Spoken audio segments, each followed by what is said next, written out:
Welcome to the African History Network show right here on 910 AM, the Superstation, the Future Radio. Hey, I'm your host, Brother Michael Imhotep.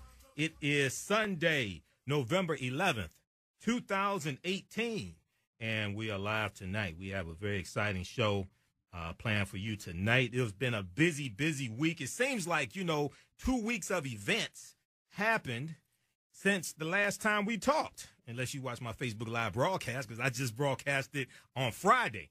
But since last Sunday, it seems like 2 weeks of events have happened.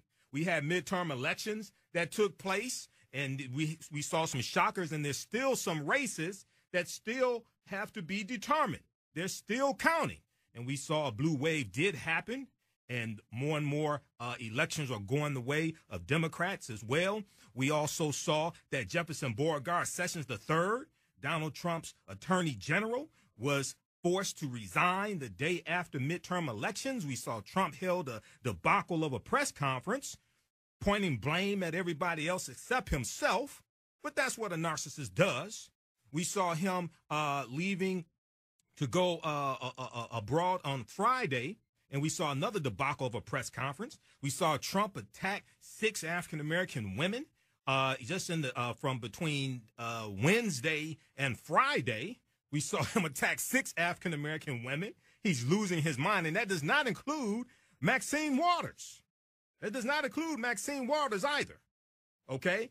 So all of this has taken place. We see the election in Georgia. We see that race is too close to call, even though Secretary of State Brian Kemp has declared victory. No, they're still counting. Okay, we see in Florida, a recount has been declared by the Secretary of State in Florida for the 3 top races. We see that taking place also. All right, so, this past week, so much has happened. That doesn't include the bombshell article from the Wall Street Journal. Donald Trump played central role in hush payoffs to Stormy Daniels and Karen McDougal. Say it ain't so, Donald, because you stood up here and told these blatant lies. Oh, no, this is getting worse and worse day by day for the philanderer in chief, the Manchurian candidate. Oh, the liar in chief. Donald Trump played central role in hush payoffs to Stormy Daniels and Karen McDougal. Trump knows the walls are closing in. He knows that now the report came out between yesterday and today that Mueller has a number of sealed indictments ready to go any day now. Oh, Trump is running scared. And you can look at the statements he's making, the lies he continues to tell. You can see this, okay? This is an example of how elections have consequences. So on tonight's show, we'll talk about Trump attacking 6 African-American women in the past 3 days. We'll talk about Stacey Abrams. She did a Facebook Live broadcast today. We have that audio for you. Stacey Abrams vows to keep fighting in the Georgia gubernatorial race. Okay, we see that Andrew Gillum, the night of the election, we see he conceded. Now, that concession did not stop the count. The concession is just something that's ceremony. It's just ceremony. Okay, it does not stop the count. Does not mean it can't be rescinded.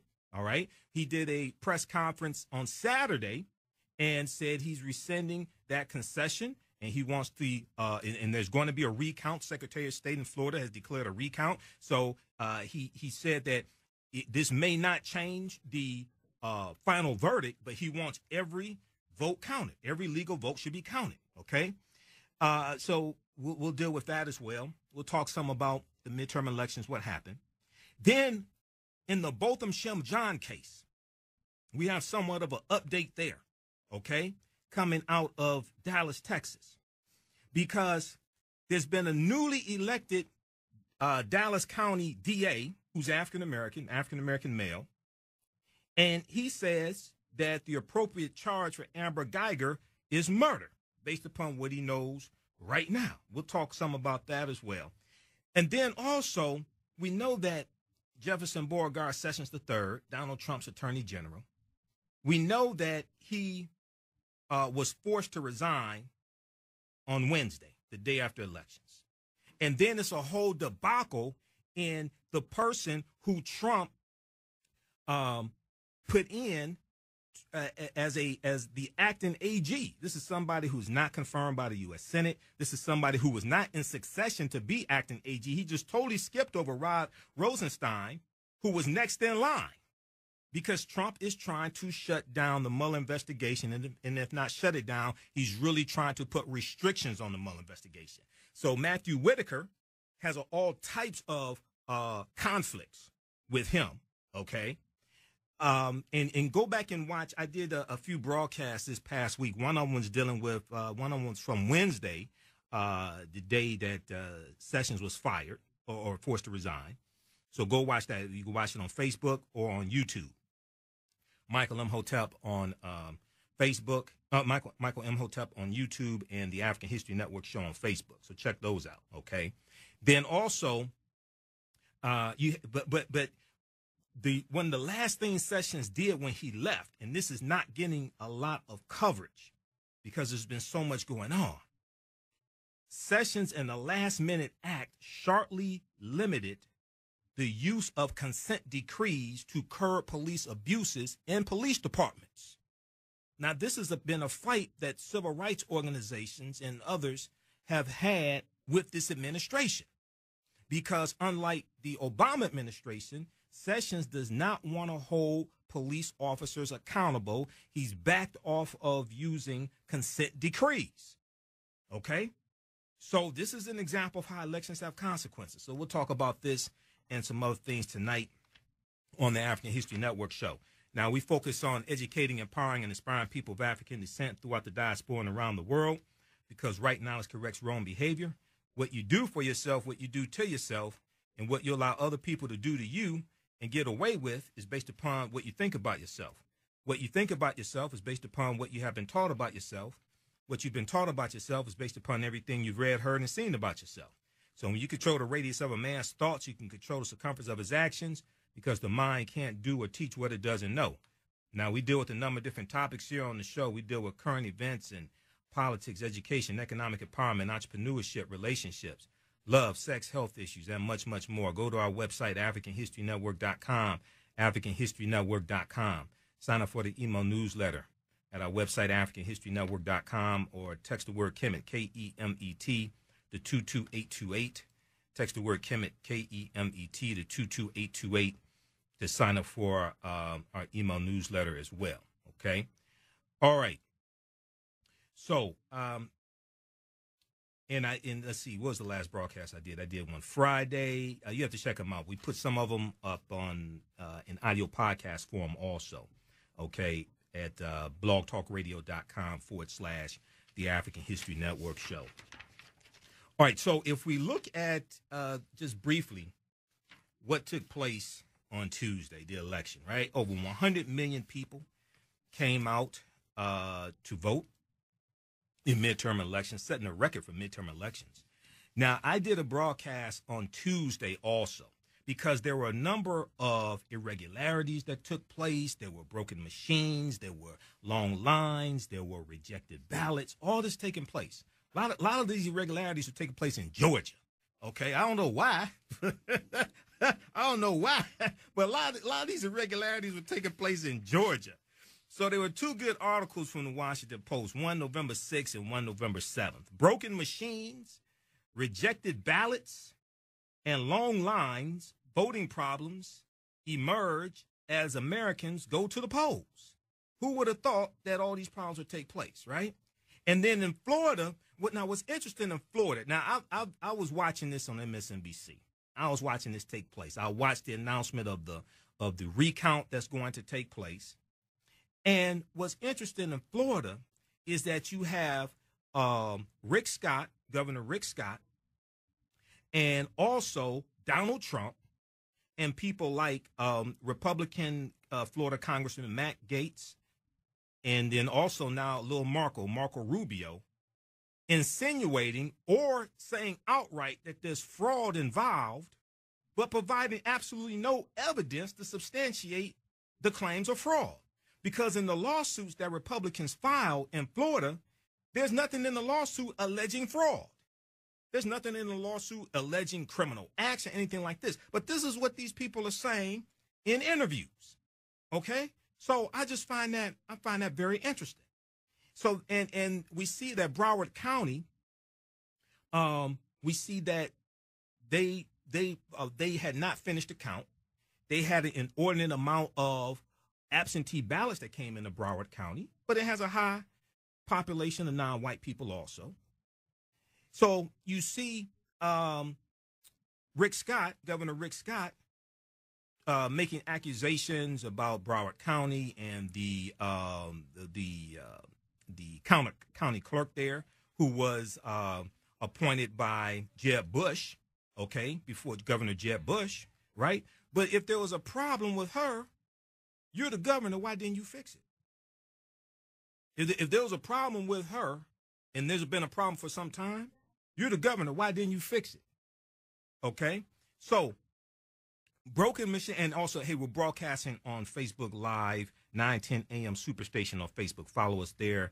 We're going to get our Facebook Live broadcast up for the African History Network. Also, I'm having a problem with the signal here in the studio.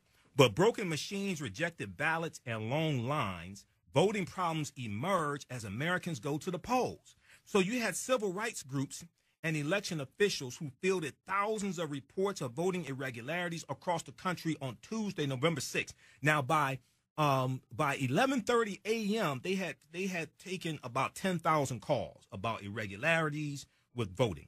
And voters were complaining about broken machines, long lines, and untrained poll workers improperly challenging Americans' right to vote. Now, the loudest of those complaints came from Georgia, where issues of race and ballot access and election fairness have fueled an acrimonious governor's contest between Democrat Stacey Abrams and Republican Brian Kemp. Now, remember, just a couple weeks ago, Donald Trump said that Stacey Abrams was unqualified to be governor. Okay? And see, Trump has a history of attacking the intelligence of African Americans, okay, and especially African American women. And he keeps going after Maxine Waters. He calls her low IQ, things like that. If we look at the article from thinkprogress.org from October 20th, 2018, Trump says Georgia gubernatorial candidate Stacey Abrams is unqualified. That's flat wrong, okay? And not only that, she has a law degree from Yale University. This is a brilliant, brilliant sister. But Trump always likes to attack the intelligence of African Americans, which is more racial dog whistling to a lot of his supporters. Okay. All right. So let's continue. So Stacey Abrams, a former state lawmaker, would be the nation's first African American governor, while Secretary of State Brian Kemp, who was overseeing the election, has faced accusations of trying to suppress the minority vote. Now, over the past few days, he resigned his position. First of all, he declared victory, but the major news outlets have said the race is too close to call. Secretary of State Brian Kemp claimed victory, and then he resigned as Secretary of State. Okay, and he says that the transition process has already started. Now, 5 Georgia, if we look at the article from November 7th, I know we're coming up on a break here. November 7th, this is from the Associated Press, picked up by the Washington Post. Broken voting machines, long lines under scrutiny in Georgia. 5 Georgia voters sued Secretary of State Brian Kemp on Election Day, November 6th, asking a judge to prevent Brian Kemp from exercising his duties as the state's top elections official for anything having to do with Tuesday's election, including certifying results or administering any possible runoff or recount. This is why Brian Kemp resigned, because of that lawsuit. This is what a lot of people don't know, okay? The lawsuit says that Brian Kemp presiding over an election in which he is a candidate, quote, violates a basic notion of fairness, end quote. This is the reason why Brian Kemp resigned, okay, because of that lawsuit.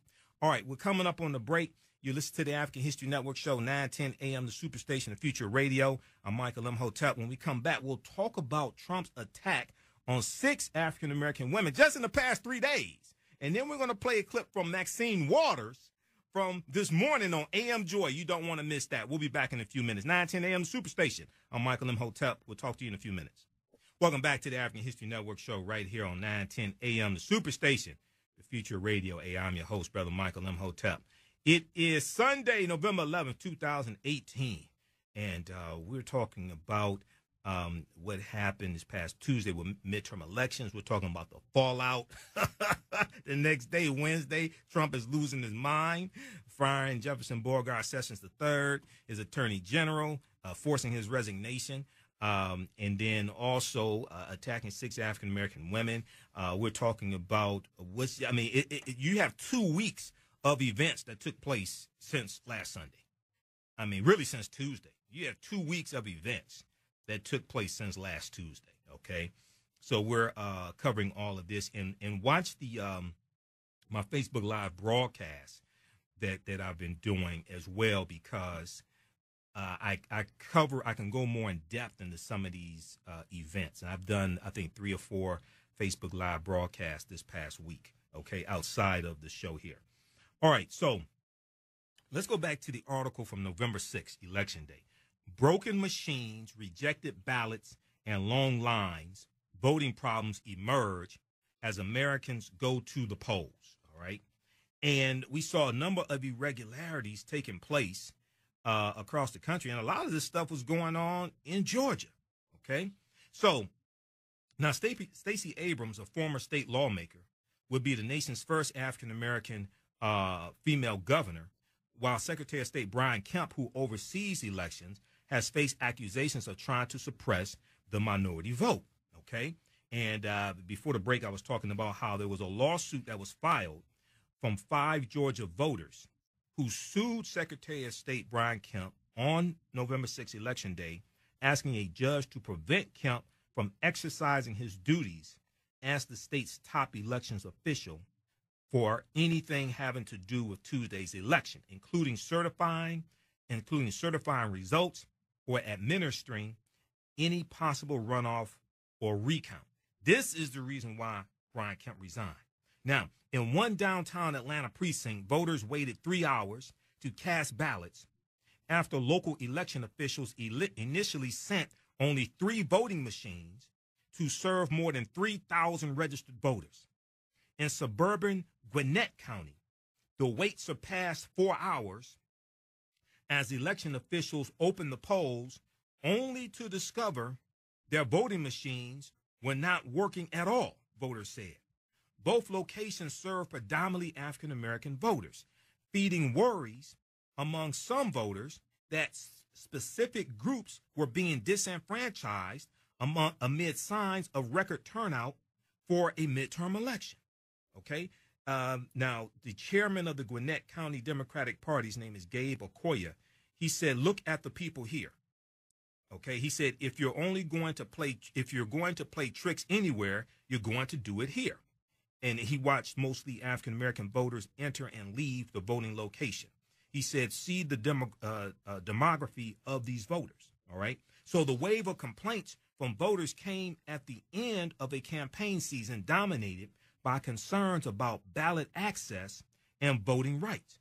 It remained unclear Tuesday how many of the complaints were legitimate, how many voters were affected, and whether the problems would affect the outcome of any races. Okay, so check out the rest of this article, because it goes in depth into a lot of these voting irregularities that were taking place in different counties and different cities across the country. This is from November 6, 2018, Election Day. Broken machines, rejected ballots, and long lines. Voting problems emerge as Americans go to the polls. And I did a Facebook Live broadcast that I put also on YouTube from that day, from Tuesday also, okay?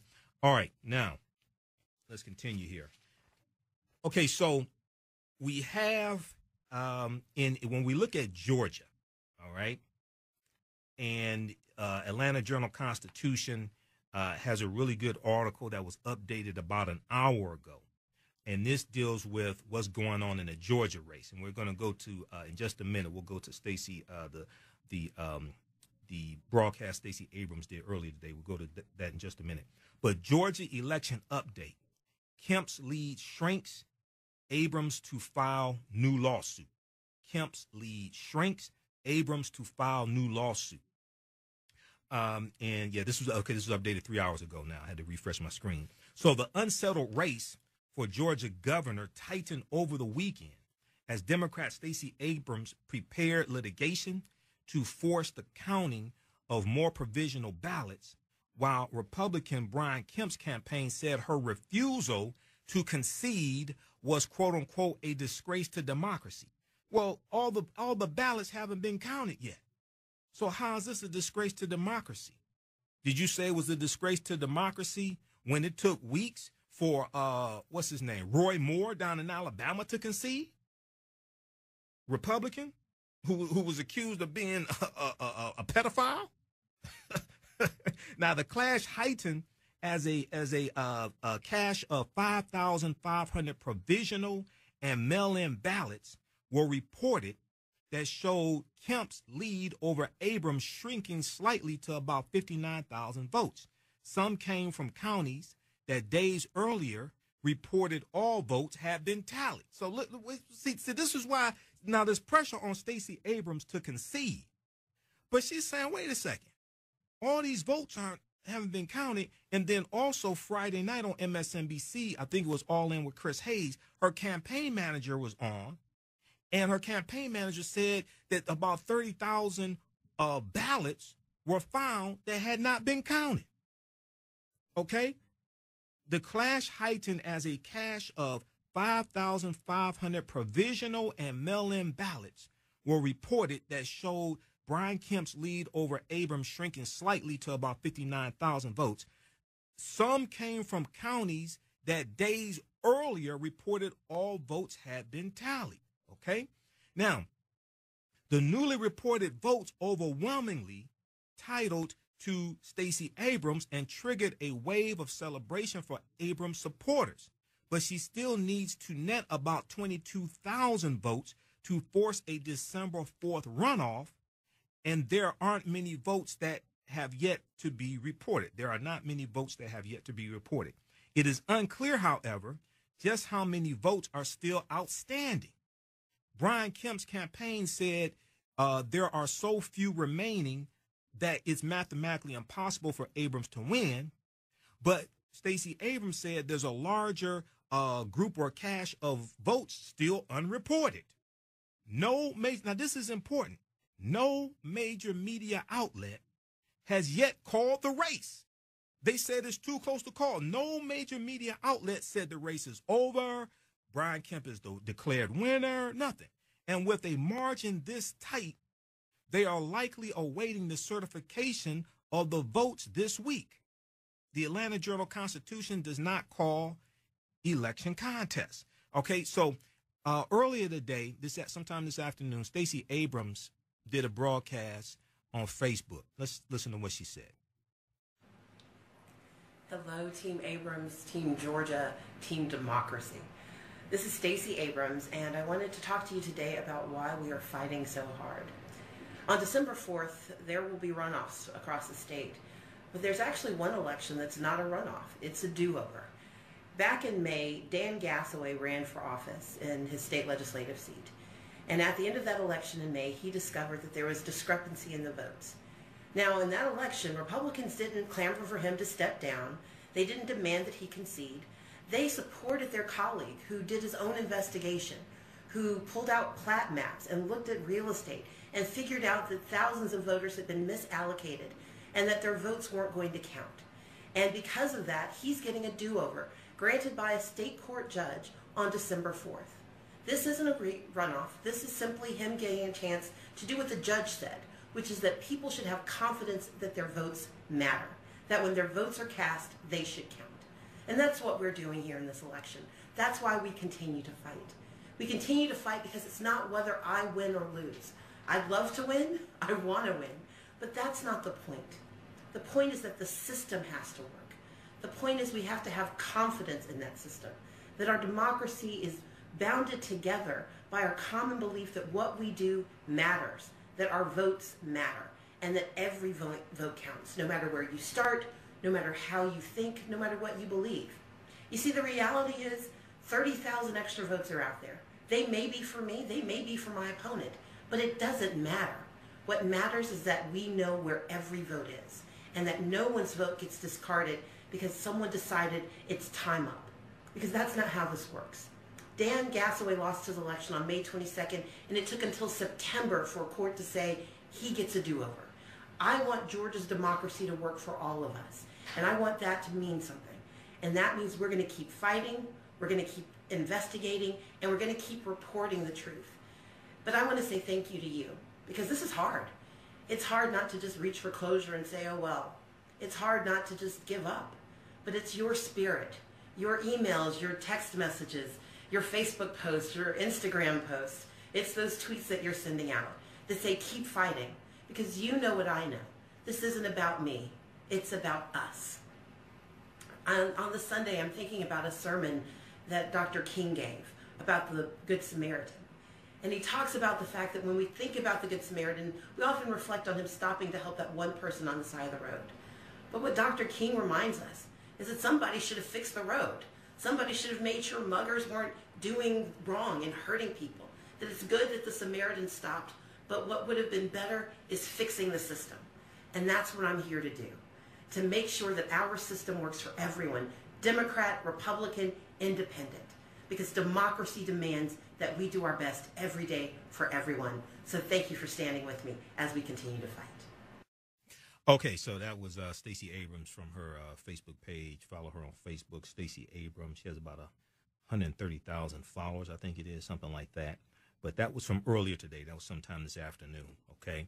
So it's not over in Georgia, and as the Atlanta Journal-Constitution reported today, no major media outlet has yet called the race, and with a margin this tight, they are likely awaiting the certification of the votes this week. So I think it's a little, Brian Kemp and Trump and the Republicans, they're the only ones calling this race, okay?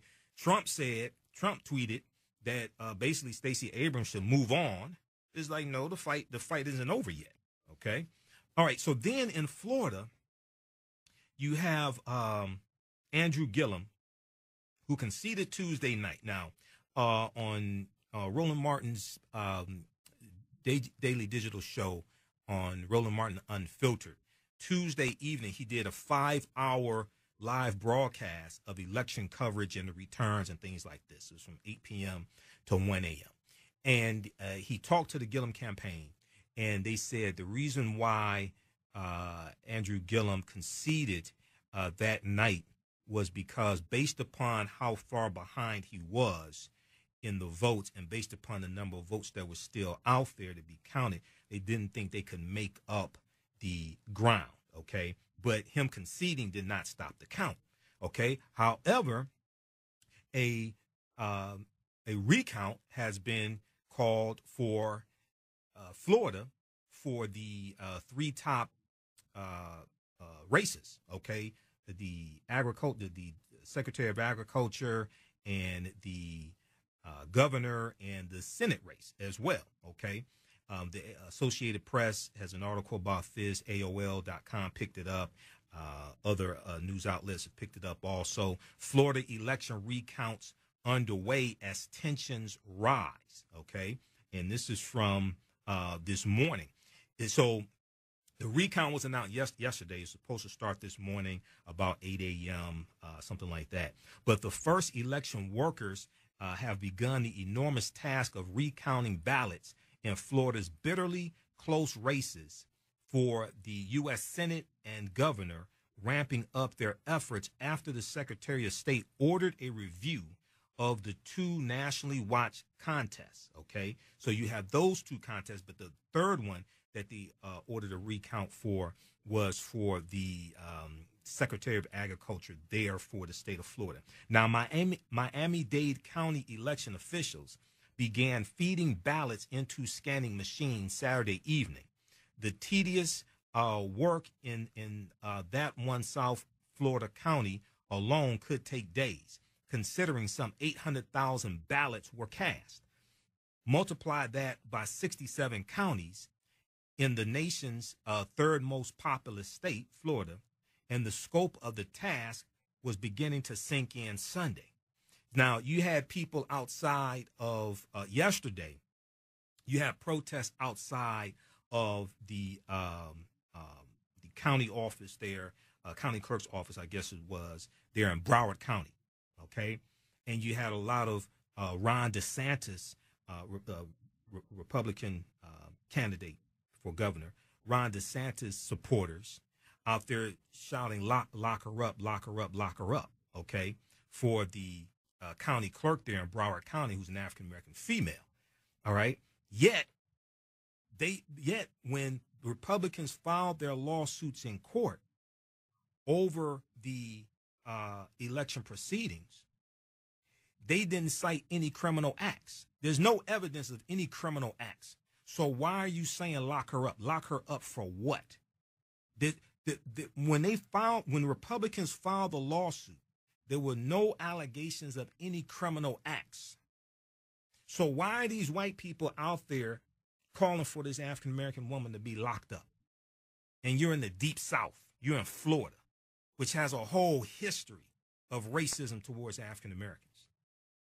Now, the Florida Secretary of State ordered the recounts Saturday, an unprecedented step for the two flagship races in the state that took 5 weeks to decide the 2000 presidential election. Secretary of State Ken Detzner's office said it was unaware of any other time either a race for governor or U.S. Senate in Florida required a recount, let alone both in the same election. Okay? Now, Florida's 67 counties can decide when to begin their recounts, but must complete them by this coming Thursday. Election officials in two large counties in the Tampa Bay area, Pinellas and Hillsborough, said they would begin recounts Sunday morning. All right. Now, unofficial results show that Republican former U.S. Representative Ron DeSantis led Democratic Tallahassee Mayor Andrew Gillum by less than 0.4, than half a percentage point. Okay. Is actually, last I saw, Gillum is behind by about 33,000 votes. So he's about 0.4 percentage points behind. Okay. This is an example, right, of how every vote counts. This is an example. Now, in Florida, you had 5 million registered voters who did not vote in this midterm election. You had Gillum is less than half a percentage point behind. You have 5 million registered voters in Florida who did not vote in this midterm election. Now, in the Senate race, Governor Rick Scott led over Democratic incumbent Bill Nelson by less than a quarter of a percentage point. Less than a quarter of a percentage point. The difference is somewhere around 12,000, a little less than 13,000 votes, if I remember correctly, in this one. It's less than a quarter of a percentage point. They're fighting tooth and nail for every vote. Okay, and that's going to be a recount there. Okay, and this requires a hand recount of ballots from tabulation machines that could not determine which candidate got the vote, because there's a problem also with the location for the U.S. Senate race. NBCnews.com has a good article about this. The location on the ballot there in Broward County, because the ballot is going to change a little bit from county to county because you have those local races within the cities, within the counties. So where the option for the U.S. Senator race on the ballot appears, some people think there's a problem with that location. Either people didn't see it or they marked it off, but for some reason, some people think there was an error in the machines tabulating it. Whatever it is going to be a hand count for that election for the U.S. Senate. Now, the recount opens against a backdrop of political tensions. Donald Trump on Saturday tweeted, "Without evidence, without any evidence that the elections were being stolen. Okay, so Trump is putting this out. So then you have these Ron DeSantis supporters outside the election office calling for this African American woman to be locked up.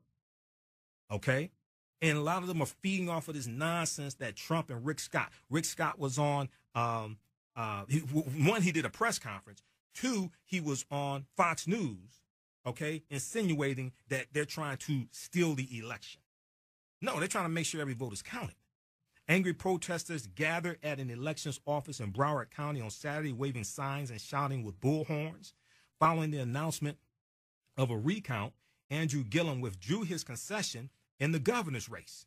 Okay, so let's go to a clip of, he did about a 20-minute press conference yesterday. Let's go to a clip of Andrew Gillum from Saturday. And this is from CNN. I'll get started. You know, honestly, Anna, it could happen at any minute. The way that recounts work here in Florida is that they're administered individually by each county. So depending on how the supervisors of elections want to handle their recount, as long as they get it done by next Thursday, they can start whenever they would like. So there is the possibility that the recount could start in some places as late as today, or we do think most of them will start first thing tomorrow morning. And, you know, we're already starting to hear the candidates react to this news that these races are so close that they're going to require a recount, many hearkening back to that dramatic 2000 presidential election where Florida was at the center of all the attention because of a dramatic recount. In fact, we just heard from a few minutes ago, I just left a press conference with Andrew Gillum, who's the mayor of Tallahassee and who also was the Democratic nominee for governor. You'll remember on election night, he actually conceded the race for governor. Well, he's talking a little bit differently about that concession today. Listen to what Gillum had to say. I am replacing my words of concession with an uncompromised and unapologetic call that we count every single vote. We count every vote. And I say this recognizing that my fate in this may or may not change. What I do know is that every single Floridian who took time to go out, to cast their vote, to participate in this process, deserve the comfort of knowing that in a democratic society and in this process, every vote will be counted. And so you heard Gillum there saying that he's replacing his concession, essentially withdrawing it, but he also makes it clear that he doesn't necessarily think that the outcome of this race is going to change. And privately, many of his aides feel the same way. They do believe that that margin of victory is perhaps too much for them to overcome, even in a recount. That's not the same tune they're singing in the Senate race. Anna, the margins are much closer there. That's where Democrats are focused. They do believe that there are enough votes for Bill Nelson to overtake Rick Scott, who's, of course, the current governor. But, Anna, we've got a long way to go before we know how this thing all turns out. Okay, so that's from CNN. That's from yesterday, okay? There was also a good clip from MSNBC, and we don't have time to play it, but it's from Velshi Rule on Saturday. Florida Secretary of State orders statewide machine recount for Senate and governor races. Okay, so check that out also. That's from Saturday, November 10th, 2018, MSNBC.com, Velshi Rule. Check that one out as well. All right, so all this took place this past week, all right? And we're going to get to, in a couple minutes here, we'll get to Trump attacking African-American women as well. That continues also. All right, so there was a big article from the Washington Post from November 9th, and it's the news outlets were talking about it, MSNBC. It's a trending article on Washington Post website. For Democrats' midterm election that keeps on giving, in the early hours of election night on Tuesday, a consensus began to take hold that the vaunted Democratic blue wave that had been talked about all year was failing to materialize. Now, with a handful of races still to be called, because you have, I think, 4 more congressional races that have to be called in California. There are about 10 more that need to be called overall. One was just called, I think it was yesterday, okay? longtime congressman who is ally of Trump and Russian ties. He was voted out as well. Okay, so you have about 10 more that still need to be called. You have a few more, probably about 3 or 4 U.S. Senate races that still need to be called also. Now, with a handful of races still to be called, it's clear that an anti-Donald Trump, anti-President Trump force hit the country with considerable, if uneven, strength. Democrats appear poised to pick up between 35 to 40 seats in the House of Representatives. They've already taken control of the House of Representatives, okay, based upon the number of races that have already been called. So they're going to take control. They get sworn in January 3rd, 2019, okay? So once the last races are tallied according to strategists in both parties, Democrats are poised to pick up between 35 to 40 seats in the House of Representatives. That would represent the biggest Democratic gain in the House of Representatives since the post-Watergate election of 1974. That's what happened Tuesday night. The biggest Democratic gain in the House of Representatives since the post-Watergate election of 1974, when the party picked up 49 seats 3 months after Richard Nixon resigned the presidency. Okay, he resigned. He announced his resignation August 8th of 1974. Now, Republicans will gain seats in the U.S. Senate, but with races in Florida and Arizona still to be called, okay, U.S. Senate races in Florida and Arizona still to be called, their pre-election majority of 51 seats will end up as low as 52 seats or as high as 54 seats. Meanwhile, Democrats gained 7 governorships, recouping in part losses sustained in 2010 and 2014. Like here in the state of Michigan, Gretchen Whitmer was elected to be governor, okay? Lieutenant Governor Garland Gilchrist, African-American, okay? Also here in Michigan, you have a female, a Democrat won for Attorney General as well, Nessel. I can't remember how to pronounce the last name.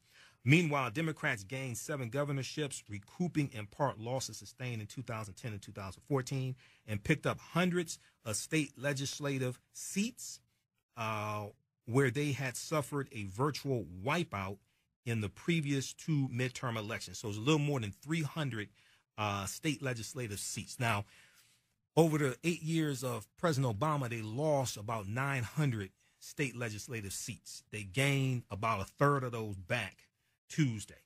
All right. The Democrats' gains this week are still far short of what Republicans accomplished in their historic victories in 94 and 2010. And a lot of that in 2010 was a backlash to President Obama, and definitely a backlash to the Affordable Health Care Act. That was the rise of the Tea Party in the midterm elections of 2010. But they would eclipse the number of seats Democrats gained in 2006, the last time the party recaptured control of the House of Representatives, as well as the 26-seat gain in 1982 when the national unemployment rate was at 10%. Okay, 1982 national unemployment rate at 10%. This year, the election took place with the national unemployment rate at just 3.7%. Now, the Democratic wave hit hardest in suburban districts.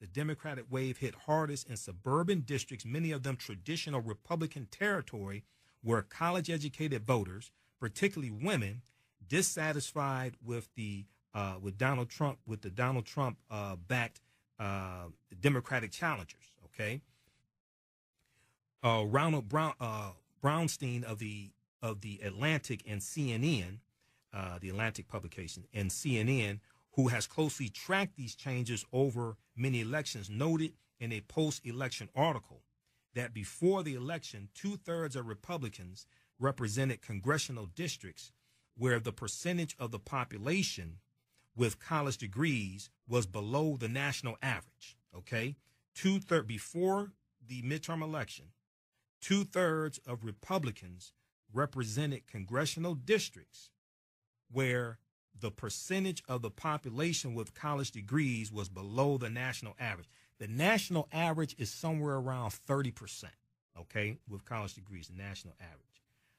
After the election, he estimated more than 3/4 of GOP House members now will represent districts that represent people who, have a majority population with college degrees, okay? So you had a lot of college-educated people, especially in the suburbs, who came out and voted against Trump. A lot of them were women, okay? Now, it didn't help Stacey Abrams because about 76% of white women, voted for Ron DeSantis, okay, in Georgia. Georgia is a former Confederate state. And in Florida, it was about right around 75%, I think it was, of white women voted for, Kemp. About 75 or 76% of white women voted for Kemp in Georgia, voted against Stacey Abrams, and about that same percentage voted for Ron DeSantis in Florida for governor also, all right? Okay, so check out that article as well from the Washington Post. It's from November 9th. For Democrats, a midterm election that keeps on giving. And there's still some races that still have to be called. And this is an example of how every vote counts and needs to be counted. And people on both sides are fighting tooth and nail for every vote also. All right. Okay, so this past week, between Wednesday and Friday, we saw Donald Trump lash out and attack 6 African-American women. This does not include his already usual attacks on Maxine Waters. Newsweek.com has a good article about this. And then April Ryan wrote a good article for the Washington Post from yesterday, from November 10th. April Ryan, I'm a black woman. Trump loves insulting people like me. The type of comments he makes over and over leaves little doubt about what he really thinks of us, okay? But Donald Trump, who defended himself against claims of racism just this past week, has attacked 6 prominent African-American women in 3 days since the midterm elections that resulted in Democrats taking control of the House of Representatives for Republicans. Trump challenged the women's intelligence and in a degrading tone called one nasty and another one a loser. He called April Ryan a loser. This was Friday before he got on Air Force One, before he went to, abroad, went to France. Great Britain, wherever he was. He called April Ryan a loser, okay, and he attacked Abby Phillips as well, okay. He also said he was being asked a racist question by Yamiche Alcindor, and a stupid question as well. He called Abby Phillips' question a stupid question. So the women range from journalists to an election official, a politician, and a former first lady. Okay, we saw him go after Michelle Obama. We saw him go after April Ryan. We saw him go after Abby Phillips, Abby Phillip of CNN White House correspondent. Yamiche Alcindor is PBS NewsHour. She hosts PBS NewsHour, and also she's a White House correspondent as well. Brenda Snipes is the Broward County. She supervises the Broward County elections. Okay, he went after her as well. He said, if you look at Broward County, they have had a horrible history, and if you look at the person, in this case a woman involved, she has a horrible history. Okay, and then also he went after Mia Love, who was a Republican. Now, she's of Haitian ancestry. She was a Republican. She lost in the midterm elections also. He went after her as well. So we'll pick this up on the other side of the break, because you don't want to miss this. You listen to the African History Network show, 9:10 a.m., the Superstation, the Future Radio on Michael Imhotep. We'll be back in a few minutes. Welcome back to the African History Network show right here on 9:10 a.m., the Superstation, the Future Radio. I'm your host, Brother Michael Imhotep. It is Sunday, November 11th, 2018, and we're talking about, in the first hour, we talked some about midterm election results. We gave an update on what's going on in the gubernatorial race in Florida, and it's going to be a recount there. Recount has already begun in some of the counties. The race in Georgia has not been called yet. It's not over. They're still counting. And also We saw this past week Attorney General Jefferson Beauregard Sessions III. We saw he was forced to resign. We saw also that Trump verbally attacked 6 African-American women. And then also at one of the press conferences, the one where he was disrespectful to Michelle Sender. It was the one on Wednesday. It was the debacle of a press conference. You see him try to shut down Jim Acosta from CNN, who's Cuban-American. And you saw a White House intern try to take the microphone away from Jim Acosta. Then doctored video from InfoWars was circulated by White House Press Secretary Sarah Huckabee Sanders that made it look like Jim Acosta was being aggressive to the woman. The video was sped up. It's just a whole bunch of nonsense coming from, they had like 2-year-olds. This is a debacle of a White House. They are a national disgrace. I've never seen anything like this before. Okay? All right. So before we continue with this topic, before the break, I was sharing some information from you from the article from Newsweek.com. You got to read this article. Donald Trump has attacked 6 black women in 3 days. Nasty, loser, racist question, and stupid question. Okay? Now, my response when Trump said, oh, that's a stupid question, I said, well, I'm covering a stupid person. That's why I'm asking a stupid question. I'm covering a stupid person. Okay? But you got to read this article from Newsweek.com. Then also check out April Ryan's article from Washington Post. April Ryan, I'm a black woman. Trump loves insulting people like me. Okay, check that out also. Let's go to the phone lines. Let's go to Al, line 1. Al, welcome to the African History Network show. Tell us where you're calling from. I'm calling from Detroit. What's going on, Mike? Hey, how's it going, Al? I can't understand this guy, Trump. The thing about me, love, she a Republican. I know she a moderate Republican. But, man, if this, what I really called in is the lady from PBS. Mm-hmm. Your Michelle Sender. Yeah, Michelle Sender. Mm-hmm. Yeah, the reason why she asked him about that, I don't know if you saw the article, but she saw 2 white nationalists in the White House, so that's the reason why she posed the question towards to Donald Trump, the president. Well, yeah, you see how he. Mm-hmm. Yeah, there was. You talking about the white nationalists from a news outlet? Yeah, they were at the White House, and then when you bring this up with Caucasian people, they think she's race baiting. They talk about this, not race. What's the other word like you? What's the word? I can't even fit on the tip of my tongue, man. Right. When we did, we probably they say you're playing the race card. Yeah, the race card. Well, no, we're dealing with a white supremacist person. We're dealing with somebody who has Stephen Miller, who's a white nationalist, white supremacist, as one of his senior advisors who is involved in crafting immigration policy. Okay? And this is the thing that I don't understand, when you're dealing with white people, they think, well, you're racist. Listen, no, identity politics. I said, listen, you have people who are hell bent on stopping any immigrants coming into this country, and at the end of the day, this country was for immigrants. They're not trying to stop white immigrants coming. They're only trying to stop immigrants of color. Exactly. Yeah, they ain't trying to stop white immigrants coming. Right. It's like when you talked about in one of your podcasts about they're not even checking people on the Spire green card. They're not checking the people coming over the Canadian border. They're only worried about the black and brown people. And when you bring this to white people, all of a sudden they get upset. But when I think about Nellie Fuller, he said that when you're dealing with white supremacy and racism, and you don't understand where it's coming from, is because you're really not looking at the way this country's set up. And I'm glad that Dr. Clark Anderson, because his first book really breaks it down. And it's sad because I realize what's going on. White people are scared because they realize they're losing their place in the United States, and they realize that they're becoming more colored, and they're scared that what they did to other people may happen to them.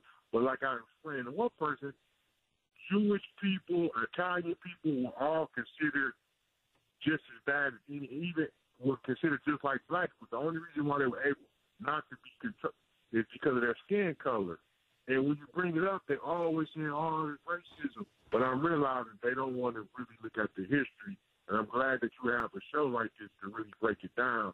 Right. And to be honest with you, Mike, before I get off, I don't think people realize if you take out the 60s and the 70s, or even the 80s, people of color really didn't participate in voting. Now, we did because we were trying to fight to get the Voting Rights Act.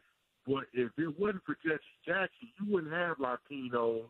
You wouldn't even have Chinese people. I mean, people of Asian descent. You didn't really participate because the Rainbow Coalition really added all these people into it. Mm-hmm. So that's the reason why the Democrats should really think about showing more love to minorities, because without us, would they really even have a party right now? And I just kind of want to hear if you can elaborate a little bit more on what I'm talking about. Well, look at the rest of okay, thanks, Al. Thanks for calling. Did you hear my show last Sunday? Okay. Yeah, well, go back and listen to the show last Sunday, because last Sunday I dealt with the history of how and why African Americans switched from the Republican Party to the Democratic Party. And that goes back to 1928. That goes back to Herbert Hoover, who was the Republican candidate for president. And it goes back to the Lily White movement of 1928, which was a movement to push African Americans out of the Republican Party and to ignore our issues, and to ignore our issues and our concerns. All right, and then you had Franklin Roosevelt, who wins the presidency in 1933, and even though African Americans were leery of the Democratic Party, they liked Franklin Roosevelt better than they liked the Democratic Party and his wife Eleanor Roosevelt. So the Democratic Party became more receptive to African Americans. Okay, and it had to do, and we could get our issues addressed better, not as much as we wanted to, but we were being pushed out of the Republican Party. And then also some of the policies from the New Deal, because this is all during the Great Depression. 1928 is the year before the Great Depression starts in 29. You have Franklin Roosevelt who comes on. Some of the policies from the New Deal helped African Americans, and you're going to see us gradually transition over. By 1960, 2/3 of us had transitioned over to the Democratic Party, but that had to do with policies being put in place. For instance, in 1948, the Democratic Party presented a more pro-civil rights platform for the presidential campaign, a more pro-civil rights platform in 48. Strom Thurmond, who was a Dixiecrat, which was one of those Southern segregationist, obstructionist Democrats. Strom Thurmond runs for president as a Dixiecrat, okay? And it's 48 that during that presidential campaign that those Southerners are going to bring back out that Confederate battle flag that they call the Confederate flag. It's not really the Confederate flag. It's the Confederate battle flag of Northern Virginia under General Robert E. Lee's army. There were 3 flags that flew over the Confederate States of America from 1861 to 1865. That flag that a lot of white supremacists are running around with, calling the Confederate flag, is not the Confederate flag, but they don't understand their history. So the flag that's on the General Lee car on the Dukes of Hazzard, that's not the real Confederate flag. That's the Confederate battle flag of Northern Virginia under General Robert E. Lee's car. And the car on the Dukes of Hazzard, that Charger, is called General Lee. That's named after General Robert E. Lee, a white supremacist slave owner who took up arms against the Union to fight to maintain slavery. Okay, so he's also on the side of the mountain called Stone Mountain in Georgia as well. If you ever been to Stone Mountain in Georgia, they have a huge relief carved into the side of Stone Mountain in Georgia, honoring 3 traitors to the U.S. Okay, Jefferson Davis, who's the president of the Confederacy, P.G.T. Beauregard, and General Robert E. Lee. And Robert E. Lee was from Virginia, but they had that in Georgia, right? So this is where Stacey Abrams is running for governor. I mean, no, that relief that's on the side of Stone Mountain, That's there right now. I'm not talking about what was there 50 years ago. I'm talking about what's there right now in Georgia. Because I've been to Stone Mountain. I've seen it. I was there last year. I was in there July 2017. Okay? And they're honoring these traitors to the Union. Okay? And keep in mind, see, Georgia is one of those former Confederate states. So you go into some areas of this country, it's like you're in another country, seriously. Seriously, when you study the history of it, you go in some areas of this country, it's like, oh, maybe like you're on another planet. All right? Okay, but go, you can listen to all of my audio podcasts at AfricanHistoryNetwork.com, AfricanHistoryNetwork.com. Right on the homepage, click on Listen to Podcasts, because I went in depth into that history last week, dealing with why and how we transitioned from the Republican Party to the Democratic Party. And 2/3 of us had switched over to the Democratic Party by 1960. This is before the Civil Rights Act of 1964 was signed into law July 2nd, 1964 by President Johnson. So when people think we switched over because of the Civil Rights Act of 64, it's like, no, most of us have switched over prior to that. You have to understand that history. That's what I dealt with last week. And we have it on our YouTube channel, Michael Imhotep, IMHOTEP on YouTube, and on Facebook, the African History Network on Facebook. Click on videos. Let's go quickly back to the phone lines. Let's go to John, line 1. Hey, John, welcome to the African History Network show. Tell us what city you're calling from. Yeah, I'm calling from Motor City, the East Side. Hotep. Hey, brother. Listen, I want to say something to you, and you may not believe it, but Robert Lee, General Robert Lee, they said he went with them fools of Stonewall Jackson and what's the other name you call that? What's the other one? PGT Beauregard. Yeah. He just was out there fighting and trying to help them in the war, but he was the one decided. He told them don't even think about putting up no statue for him. And right. They also said that he led the rebels into ambush in Pennsylvania. They blame him for that because they said that he had did that. They would have had a better chance, but they said he did a lot of that intentionally and so forth. Well, when you study him, he was not a very good general. Okay, when you study him, number one. Number two, General Robert E. Lee, he was against Confederate monuments after the Civil War was over with. He was against Confederate monuments. He was against Confederate monuments honoring him. He was against Confederate monuments in general, and he was against using any of the Confederate flags after the Civil War was over with. And he wrote about this. Right. Okay? That's right. So a lot of them, a lot of these white supremacists who are clinging on to the history of General Robert E. Lee, a lot of that is a contrived history, it's revisionist history, one. Right. Two, they don't understand that he was against Confederate monuments, even those honoring him. And he wrote about this. There were times when letters were sent to him and asking him to come to the unveiling of a monument honoring him, things like this after the Civil War was over with. And he wrote back, he did not attend. He said he was against it because he felt that after the Civil War ended, the North and the South were torn apart. The South was devastated. And he felt that there needed to be a time of healing between the North and the South to come back to be one nation. And he felt that having these Confederate monuments, using the Confederate battle flags and the Confederate flags, that would keep the wounds open. So he was against that. Okay. And, I just want to say, in Arizona, the Democrats that don't want that seat, they went to the Democrats and so forth. And they said tonight. Arizona, hold on. Okay, last time I checked, earlier today, Arizona had not been called. The Democratic candidate in the U.S. Senate race, she was ahead by, I think, maybe 12,000 votes. She was ahead, but there was still only 88% of the votes had been counted, so it had not been called yet. It was like too close to call. Okay. That's in Arizona. So the Democratic candidate took the lead in the Arizona U.S. Senate race, but but that race has not been called yet, unless it's been called in the last hour. Yeah. Well, I just heard that they said she had won, but I said something else to you about the Democratic blue wave. That that 13 seats the Democrats are leading, and 9 of them right now. So He said there's more Democrats coming to the White House, not the White House, coming to Congress and so forth. So I just want to thank you for being up on it and acknowledge and so forth. And I have to tell you, okay, if anybody ever tell you again about my vote don't count, I think you should slap the hell out of them. Because they vote count.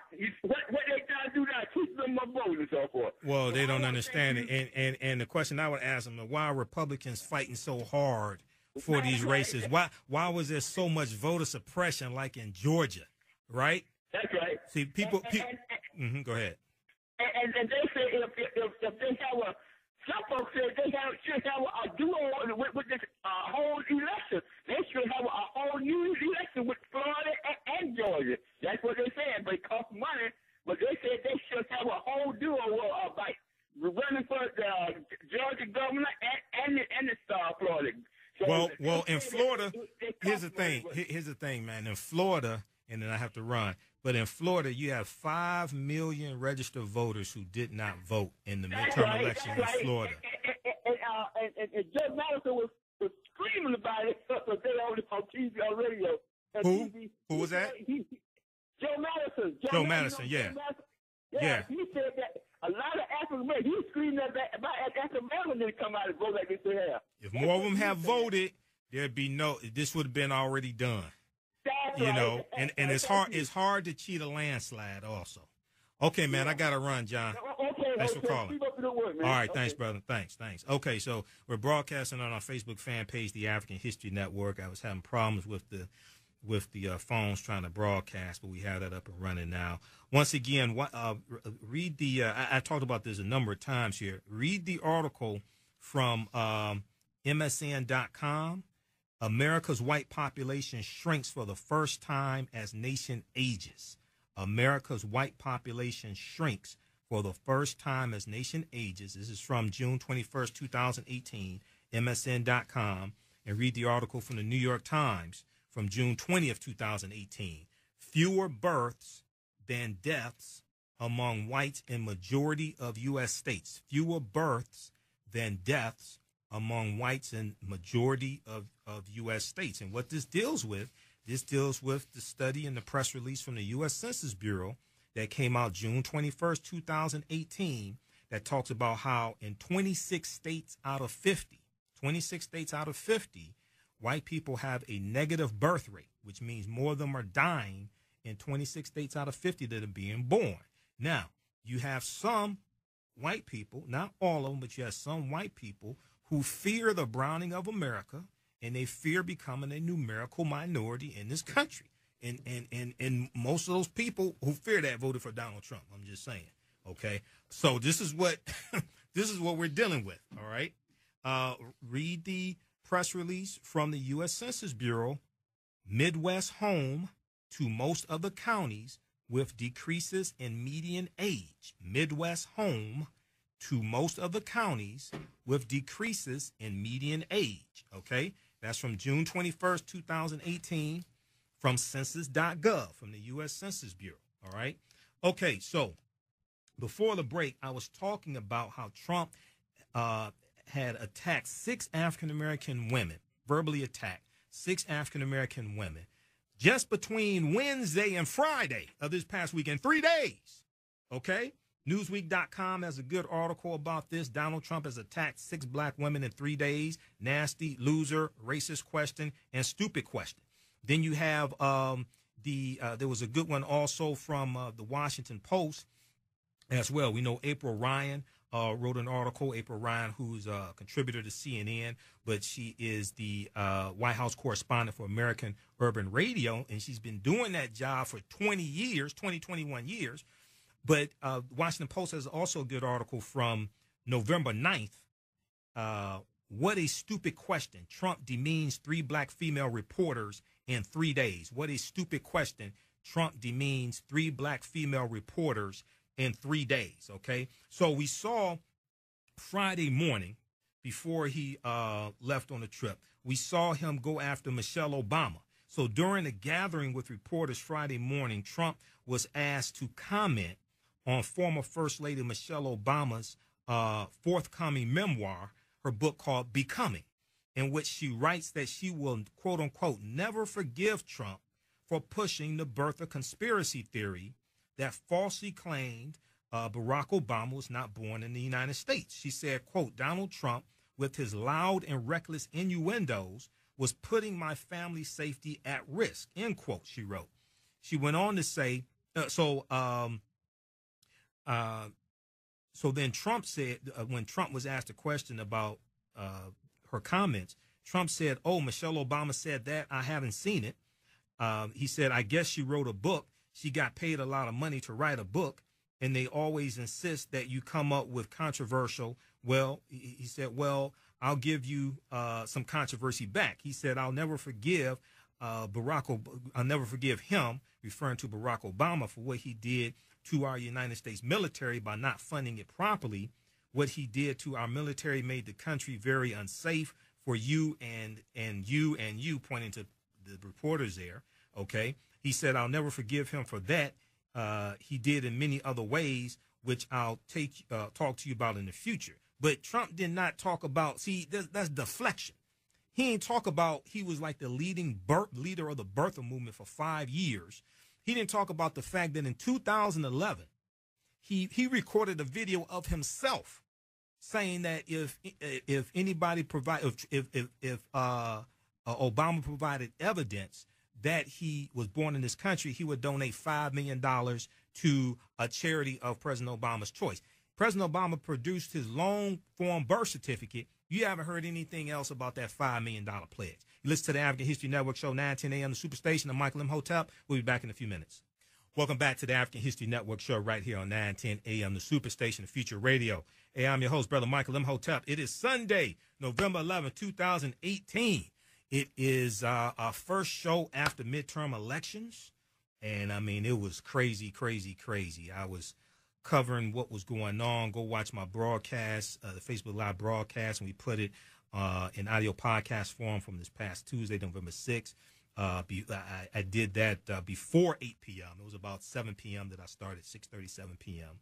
And we were dealing with a lot of the voting irregularities that were taking place, and we saw some of that take place here in Detroit as well. But right before the break, we were talking about Trump losing his mind and verbally attacking 6 African-American women in 3 days, okay? This does not include Stacey Abrams, okay? Michelle Obama, April Ryan, Abby Phillip, Yamiche Alcindor, Brenda Snipes, as well as Mia Love, Republican Mia Love, House of Representatives in Utah, okay?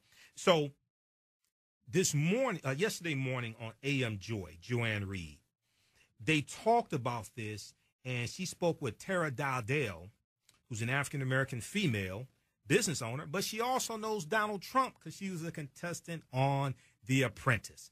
Let's take a listen to this.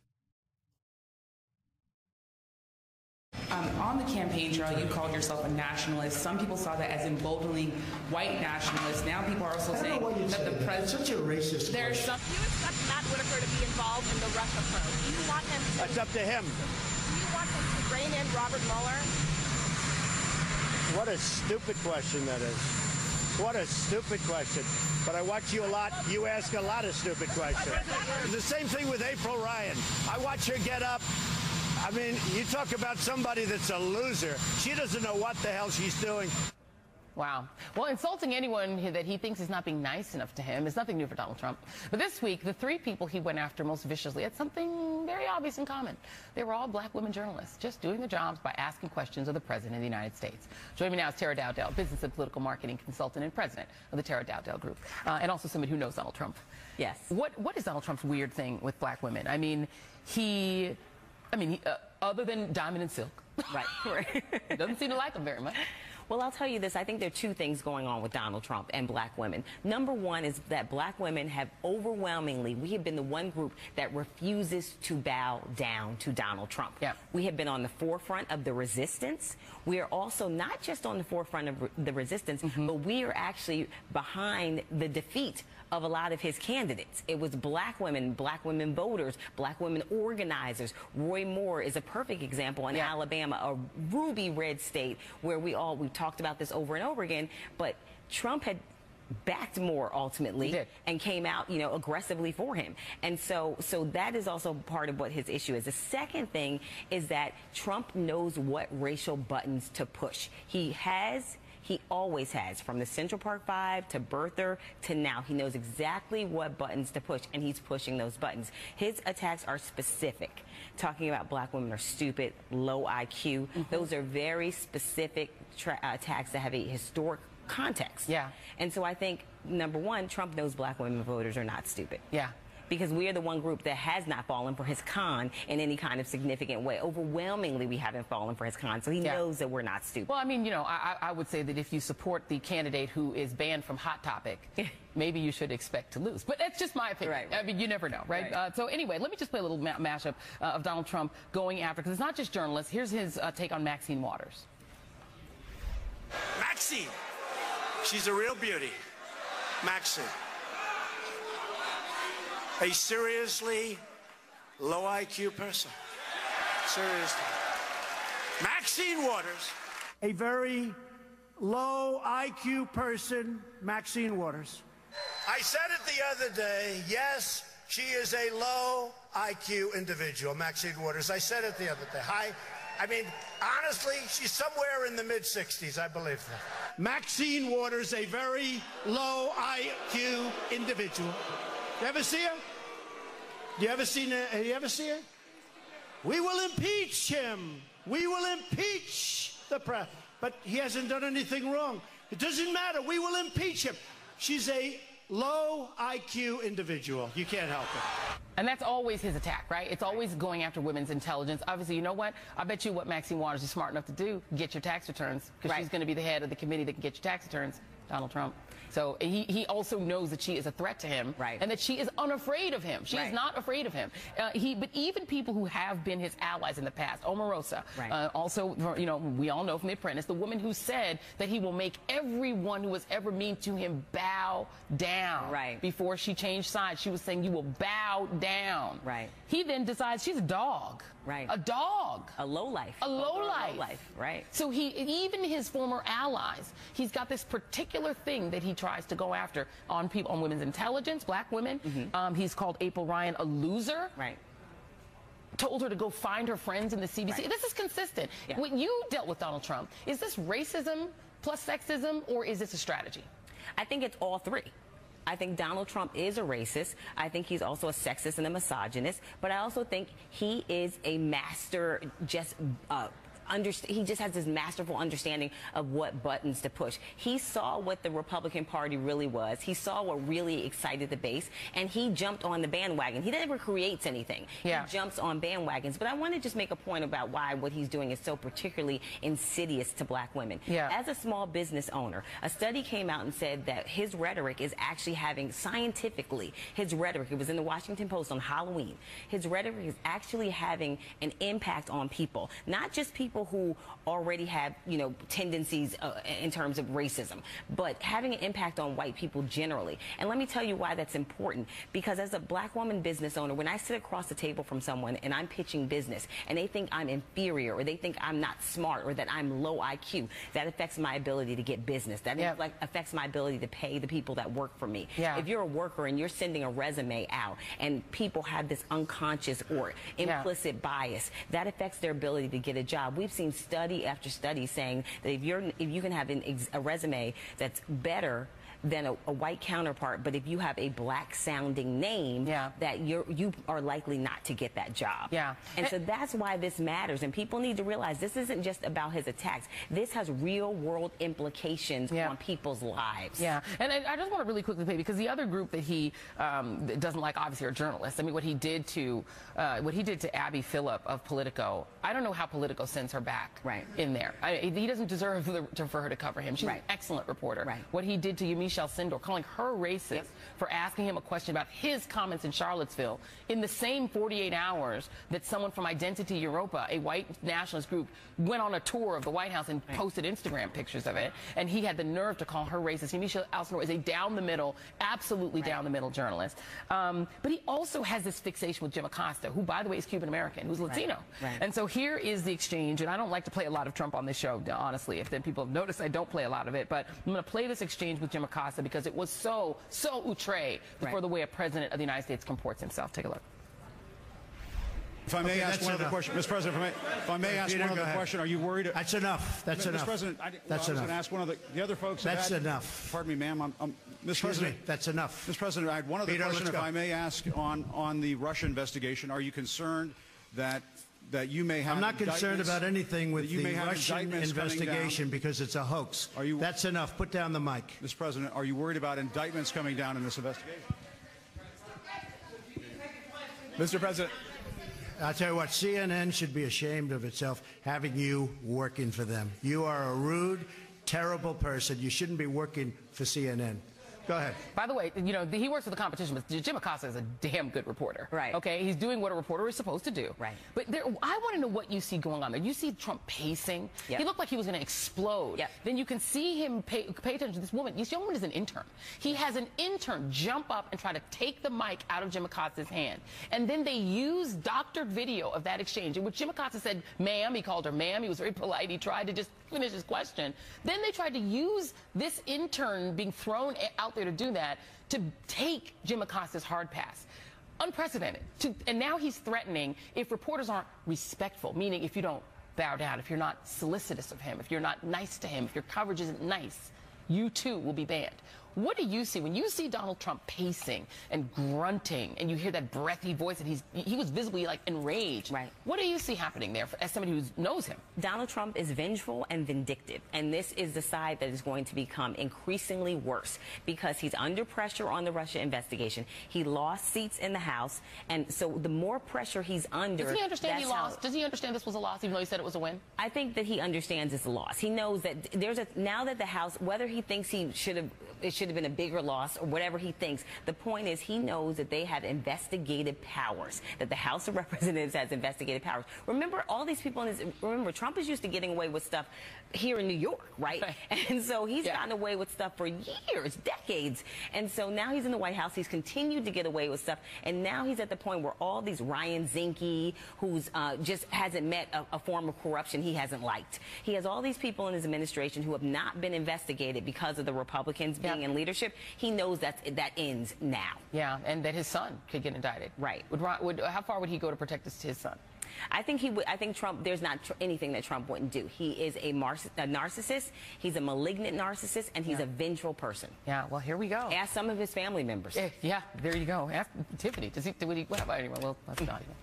Pterodactyl. Thank you very much. Appreciate it. Next time, maybe the best. All right. Okay. So that's from AM Joy. That's from Saturday, November 10th. 2018. Check out that clip. Now, Tara Dardell, who AM Joanne Reed was interviewing, that's someone who knows Donald Trump, okay? She was on one of the seasons of The Apprentice. So check out that clip. Trump speaks disrespectfully to 3 black women journalists. That's from MSNBC.com, November 10th, 2018, okay? Let's go back to the phone lines. Let's go to Keith. Line 2, Keith, thanks for holding. Welcome to the African History Network show. Tell us where you're calling from. Good evening. I'm calling from Detroit. Okay, go ahead. You know, this current occupant of the White House is so ignorant and so petty. He's really a contradiction because most people who are as narcissistic as he is don't have the level of insecurity that he has. But it's interesting. He's fascinating to me because he's always talking about how unfair people are to him, yet he is the most vile, most insulting, least integrity-laden person that has ever occupied the White House.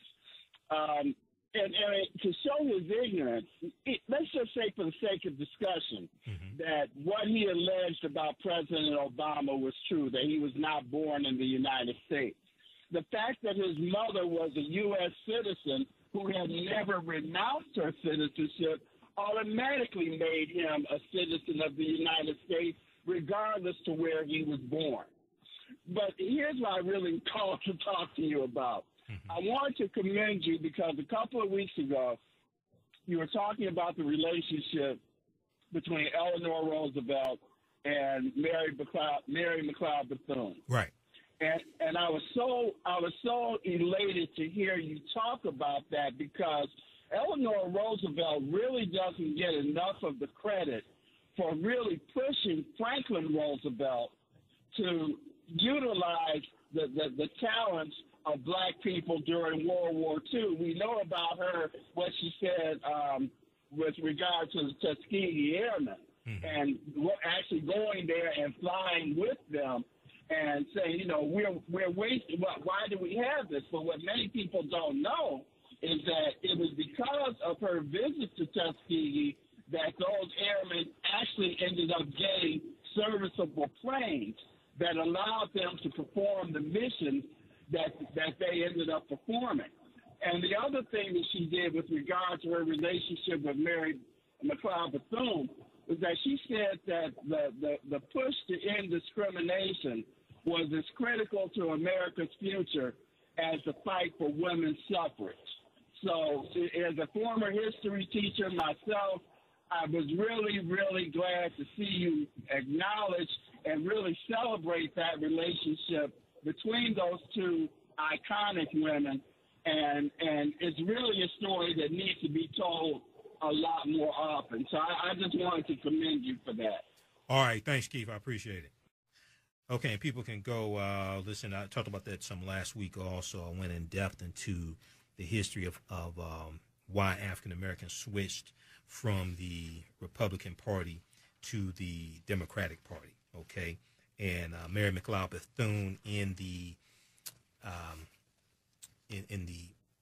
Roosevelt administration had a lot to do with that as well. It was a gradual process. Okay, so check that out. And the Chicago Defender, reported on this a lot. There was an article from ChicagoMag.com that talked about this also, how the party of Lincoln lost virtually the entire black vote in 88 years, how the party of Lincoln lost the entire black vote in 88 years, okay? Virtually the entire black vote in 88 years. But check out the broadcast I did from last week, okay? All right, so let's continue here. Okay, so Newsweek.com has a good article. There have been a number of articles written on this about Trump's attacks on African-American women over the past few days. First of all, I talked about Michelle Obama. Then we have April Ryan as well on Friday at that press conference as well. Trump called April Ryan, a veteran White House correspondent, Washington bureau chief for American Urban Radio Networks and CNN contributor. He called her nasty and a loser as well. Abby Phillip, he was the one who said that that's a stupid question. Yamiche Alcindor, you saw him respond to her after he claimed he was a nationalist. And we know that's really a dog whistle for being a white nationalist, okay? She asked him in reference to calling himself a nationalist, and he responded. He said, I don't know why you say that. That's such a racist question. See, these are all deflections. He doesn't want to answer the question. He doesn't want to answer, what did you mean by that when you called yourself a nationalist, anything like that. Then Brenda Snipes, right? Without naming her, Trump questioned the competence of Florida's Broward County Supervisor of Elections, Brenda Snipes, amid a vote discrepancy in a county that has faced similar controversy before. and may cause a midterm, and may cause, they are having a recount in the midterm elections in Florida. Trump and Republicans do not want to recount because Democrats conceded to Rick Scott and Ron DeSantis in the Senate and gubernatorial races, respectfully, but the Republicans' lead has narrowed. And Trump said, if you look at Broward County, they have had a horrible history. And if you look at the person, in this case, a woman involved, she has a horrible history. Okay. And then Trump went on to say, all of a sudden, they're finding votes out of nowhere. And Rick Scott, who won by, it was close. He won by a comfortable margin. Every couple of hours, it goes down a little bit. Okay. Well, the race there is not over. Okay. The race, neither one of those races for governor or U.S. Senate, they're still counting votes. Okay. If you look at the article from NBC News, and I was able to pull it up, NBCnews.com, Republicans claim without evidence Florida seats being stolen as top Democrat pushes back. Florida Republicans claim without evidence Florida seats being stolen as top Democrat pushes back. Republicans continued to press ahead with the assertion that Florida's elections were being stolen as two hugely important races head into a recount. Absolutely no evidence for this. Okay, so check out that article also that came out today from NBCnews.com, November 11th. Okay, without offering evidence, Republicans continue defending claims that Democrats are trying to steal a pair of Florida seats as mandatory recounts in the Senate and gubernatorial races get underway. Okay, as of Sunday, Governor Rick Scott, who's running for U.S. Senate, was up on Bill Nelson by less than a quarter of a percentage point. It's 0.15%. Okay, a 15th of a percentage point, and had a lead of about 13,000 votes. Ron DeSantis was up 0.4 of a percentage point and held a lead of about roughly 30,000 votes. Okay, so these are razor sharp margins. Every vote counts. Okay, all right, and then we saw him go after Mia Love as well during Trump's press conference on Wednesday, the day after the election. Now, when have you seen a president go after the people who didn't stand by him, didn't want him to campaign for them, things like this? I mean, this guy has some serious mental issues. But during Trump's press conference Wednesday, he mocked, this is the day after Republicans lost control of the House of Representatives. He mocked Republican Congresswoman Mia Love, who had refrained from embracing him and his administration for losing her reelection bid to Democrat Ben McAdams in Utah's 4th Congressional District. Okay, and she's Haitian American, by the way. Mia Love, she's a little strange to me, but okay. He said Mia Love gave me no love and she lost. Too bad. Sorry about that, Mia. Now, 2015, Mia Love was the first black Republican woman to be elected to Congress. She was also the first Haitian American to win a Utah seat. Okay, after Trump's attacks, the women backed each other and saw a wave of support from others on social media. So you had over 100 women running for congressional seats, over 100 women running for congressional seats in this election. And this Congress that's going to be sworn in on January 3rd, this is going to be the most diverse Congress in the history of this country. Okay, and it's going to have a much larger representation from women as well as African-American women. Now, April Ryan wrote an article for the Washington Post, and this came out November 10th, 2018. I'm a black woman. Trump loves insulting people like me. I'm a black woman. Trump loves insulting people like me. A lot of you all see April Ryan on CNN, and I watched around how I bear it. It's getting harder and harder, but I watched the White House press briefings live with Sarah Huckabee Sanders. It's getting harder and harder. I don't know how I do it without drugs or alcohol. It's getting harder and harder. Luckily, they don't have them every day because they've been holding them less frequently as things have been intensifying, right? But I watch them live. We share the broadcast on our Facebook fan page, the African History Network, because you need to see what's going on. They're dealing with policy. They're telling lies. They're getting caught in lies. So you need to see what's going on because your taxpayer dollars are paying for this foolishness. Okay? This is what people don't understand. This is why I tell people say, I don't vote, I'm not into politics. Politics is into you like a proctologist or a gynecologist. That's how deep politics is into you, right?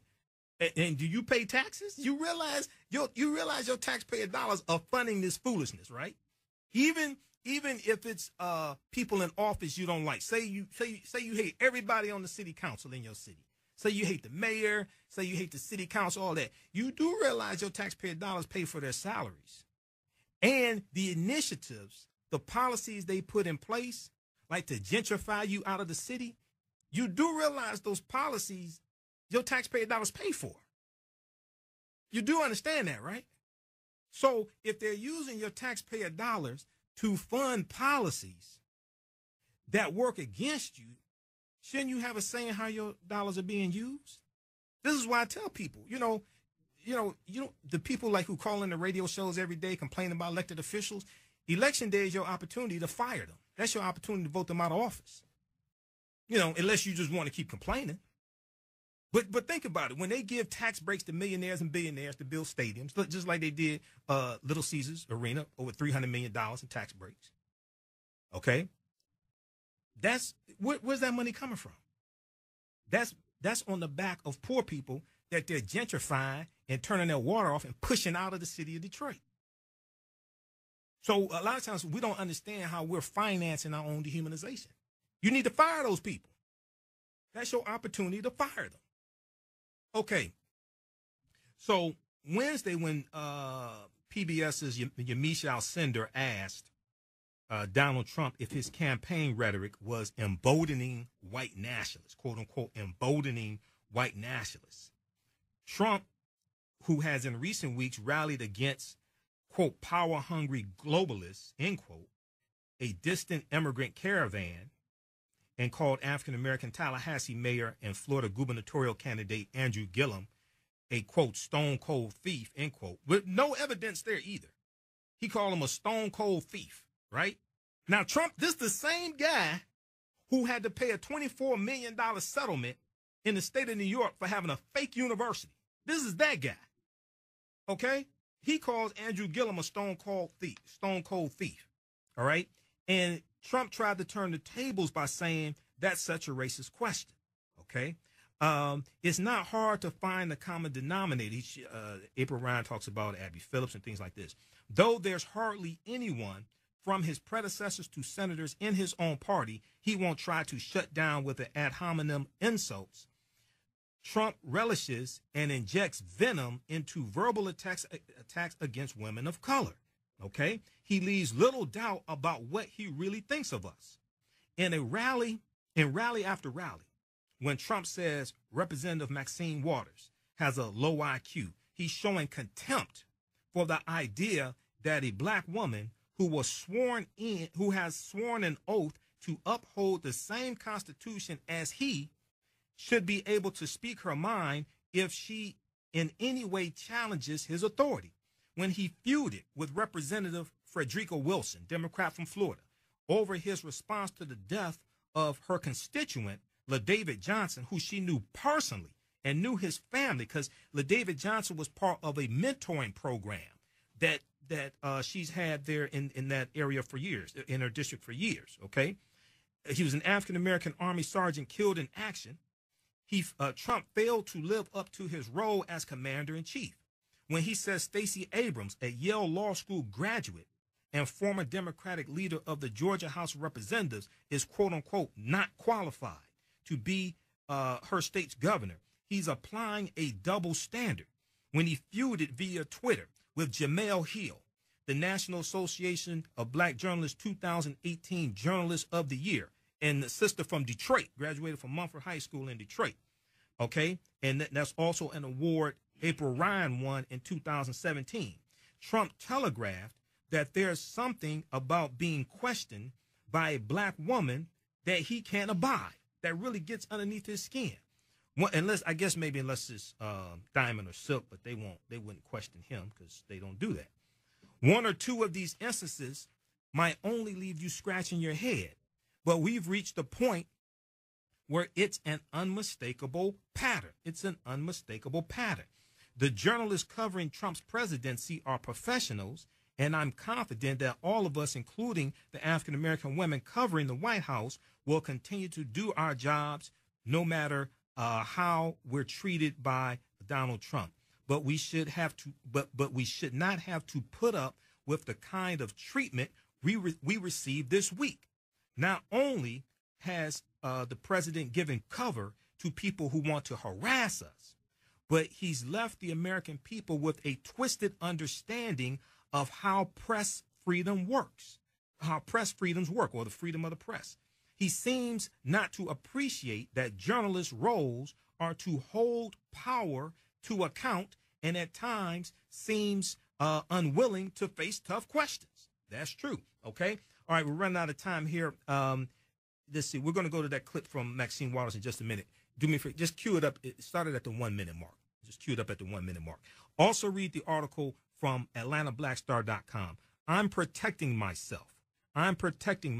April Ryan keeps up security after receiving death threats on the heels of Trump attacks. April Ryan keeps up security after receiving death threats on the heels of Trump attacks. Let's go to this clip from Maxine Waters on AM Joy this morning, MSNBC. Like Calabasas and Malibu, we have people who have been evacuated. Thousands have been evacuated. And we certainly hope that the firemen can get it under control sometime soon. Yeah, and we know that 23 people so far have lost their lives, and we, send out incredible condolences to those families. What do you make of the fact that the president blamed it, essentially blamed California and blamed the management of the forests in your state for these fires? Well, the president of the United States attempts to talk about things that he has no knowledge of. He doesn't even understand what goes into fighting a fire. And for him to come out talking about poor management is just another indication that the president is not willing to learn anything. He does not really care about others, and he's on the attack all of the time. If you listen to the president, he starts out attacking, and so we wish he would keep his mouth shut. California does not need him to be talking about things that he does not know. We need him to bring people together, to be concerned about the safety of our families. And so, again, it's just another Trump who is, again, reaching in, talking about things that he doesn't understand.